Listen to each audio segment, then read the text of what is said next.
न्यून प्रणाम। राम राम। हम आपको फागुन मास शुक्ल पक्ष आम लकी एकादशी व्रत कथा बताने जा रहे हैं। माँ दांता बोले कि हे वरिष्ठ जी, यदि आप मुझ पर कृपा करें तो किसी ऐसे व्रत की कथा कहिए जिससे मेरा कल्याण हो। महर्षि वरिष्ठ बोले कि हे राजन, सब व्रतों में उत्तम और अंत में मोक्ष देने वाला आमलकी एकादशी के व्रत का वर्णन करता हूँ। ये एकादशी फागुन माह के शुक्ल पक्ष में होती है। इस व्रत करने समस्त पाप नष्ट हो जाते हैं। इस व्रत का फल 1000 गोदान के फल के बराबर होता है। अब मैं आपको एक पौराणिक कथा कहता हूँ, ध्यानपूर्वक सुनिए। एक वेदिश नाम का नगर था जिसमें ब्राह्मण, क्षत्रिय, वैश्य आदि शूद्र चारों वर्ण आनंद सहित रहते थे। उस नगर में सदैव वेद ध्वनि गुंजा करती थी तथा पापा, दुराचारी तथा नास्तिक उस नगर में कोई नहीं था। उस नगर में चैत्र नाम का एक चंद्रवशी राजा राज्य करता था।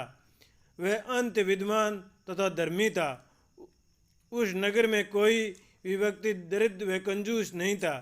सभी नगरवासी विष्णु भगत थे और आबाल वर्द स्त्री पुरुष एकादशी का व्रत किया करते थे।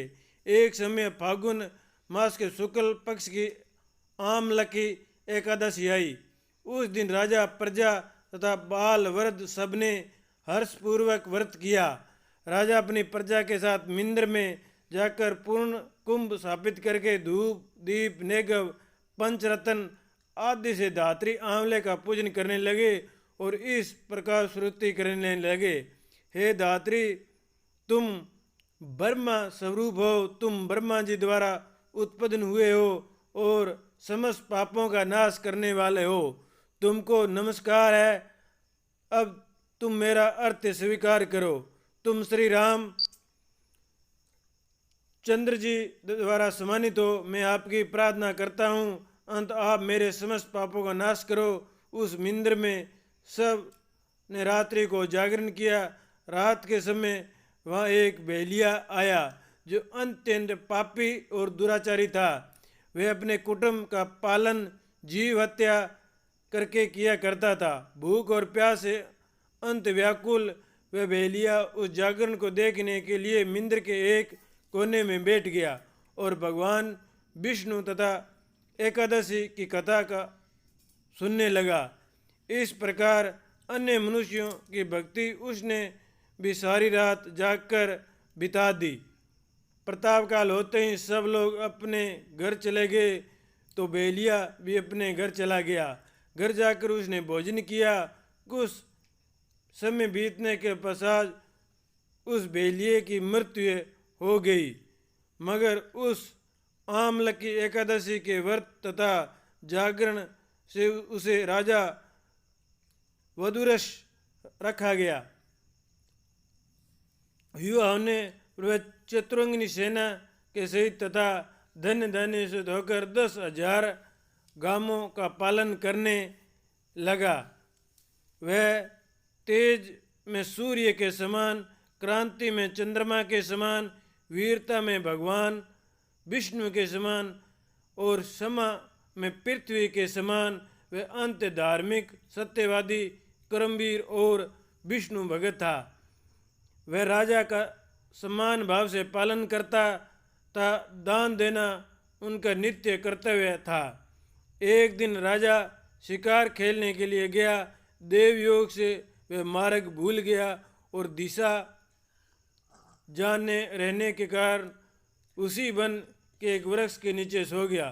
थोड़ी देर बाद पहाड़ी मलेश वहाँ आ गए और राजा को अकेला देखकर मारो मारो शब्द करते हुए राजा की ओर दौड़े। मलेश कहने लगे कि हे, इसी दुष्ट राजा ने हमारे माता, पिता, पुत्र, पौत्र आदि अनेक संबंधियों को मारा है तथा देश से निकाल दिया है। अंत इसको उसे मारना चाहिए। ऐसा कहकर वे मलेश उस राजा को मारने दौड़े और अनेक प्रकार के अस्त्र शस्त्र उस पर फेंके। वे सब अस्त्र शस्त्र राजा के शरीर पर गिरते ही नष्ट हो जाते और उसका वार पुष्प के समान प्रतीत होता। अब वे उन मलेच्छों के अस्त्र शस्त्र उल्टा उन्हीं पर प्रहार करने लगे, जिसे वे मूर्छित होकर गिरने लगे। उसी समय राजा के शरीर में एक दिव्य स्त्री उत्पन्न हुई। वह स्त्री अत्यंत सुंदर होते हुए भी उसकी भ्रुटी टेढ़ी थी। उसकी आंखें से लाल लाल अग्नि निकल रही थी, जिसे वे दूसरे काल के समान प्रतीत होती थी। वह स्त्री मलेच्छों को मारने दौड़ी और थोड़ी ही देर में उसने सब मलेच्छ को काल के गाल में पहुंचा दिया। जब राजा सोकर उठा तो उसने मलेच्छों को मरा हुआ देखकर कहा कि इन शस्त्रों को किसने मारा? इस वन में मेरा कौन हितैषी रहता है? वह ऐसा विचार कर ही रहा था कि आकाशवाणी हुई, हे राजा, इस संसार में विष्णु भगवान के अतिरिक्त कौन तेरी सहायता कर सकता है? इस आकाशवाणी को सुनकर राजा अपने राज्य में आ गया और सुखपूर्वक राज्य करने लगा। महर्षि वशिष्ठ बोले, हे राजन, ये आमलकी एकादशी के व्रत का प्रभाव था। जो मनुष्य इस आमलकी व्रत का करते हैं वे प्रत्येक कार्य में सफल होते हैं और अंत में विष्णु लोक को जाते हैं। बोलिए विष्णु भगवान की जय।